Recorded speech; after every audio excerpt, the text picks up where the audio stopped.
Here's Jane.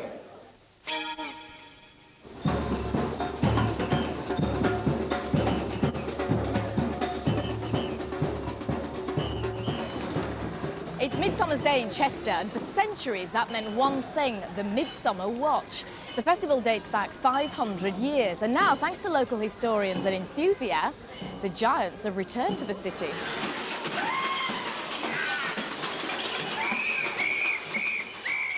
The Midsummer Watch was a medieval pagan pageant organised by the city's companies or guilds. Traditionally, it was quite a drunken, debauched event, and by 1599 it was outlawed by the then Puritan mayor, Henry Hardware. Henry's successor, Robert Brerewood, reinstated it for a short while, but with the proviso that there should be no dragons or naked boys. By the 1670s, the festival had died out again because it was deemed too commercial. Plans to revive it once more came about almost by chance.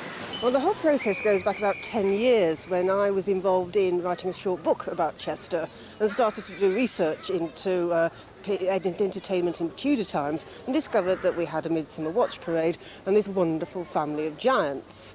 And at that time I met a chap called Dave who was also interested in the Midsummer Watch and said he was going to make some giants.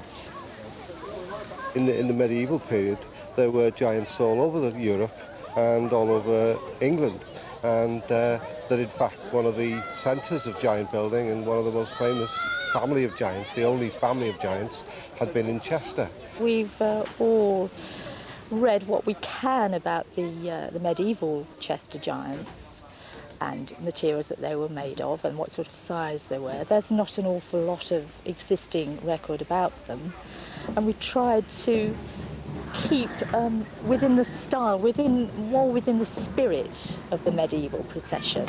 We are very, very fortunate in Chester. We have a record office here, we have the City Record Office, which contains not only the records of the City of Chester, but also has the records of many of the city guilds.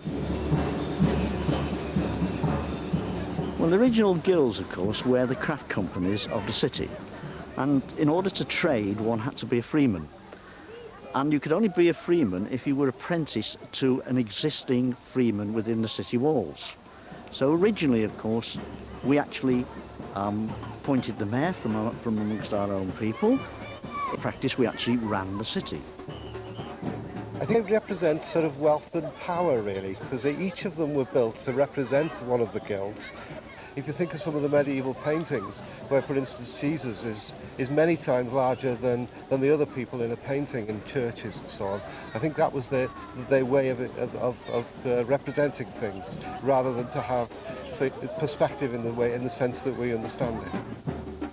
Parades such as this were seen all over the country in the 16th and 17th centuries, but the tradition has lasted longest in Chester.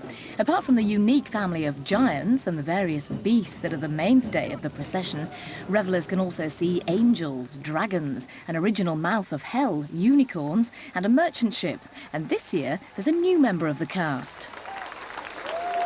In Tudor times and later, Midsummer also coincided with the feast of St. Werburg, but we have included St. Werburg as a way of showing sort of modern-day links between the city, the guilds and the cathedral authorities. She was apparently a princess, an ancient princess who became an abbess, and her fame has derived from the fact that she once revived a goose that had been cooked and eaten and then magically, miraculously revived by her. So you were inside Mrs. Giant, were you? Mr. Giant, yes. What's it like in there? How does it all work? It's very hot. Is it? It's very hot indeed. Can I have a look inside? You certainly can, yes. Oh, it's weird. Come on, I just stand up. Do I hold on to this bit here? Yeah. Push. Ooh, it moves around a bit, doesn't it? Especially in the wind. Wow. The City Archive has records dating back to the beginning of the 17th century. The organisers know the parade would have been extremely lively and colourful. Records show how much people got paid for doing various jobs on Festival Day. For example, the merchant ship is described as having billowy sails, and there's a record of a man being paid tuppence to make this happen. However, not so much was said about the specific designs of the various effigies, so much of the flavour and spirit of the occasion is achieved through modern interpretation. For me, I mean, I am a historian. I see this very much as bringing history alive. The Midsummer Watch Parade was a very important entertainment in the lives of the people who lived in Chester. And I feel that in actually bringing it alive today, we're actually helping people to understand something about their past. We work with schools, we work with community groups. We don't do it just in isolation. It's great fun making the structures, dressing up, but we hope that people actually know why they're doing this as well. They're literally making history in Chester. If you'd enjoy finding out more about Britain's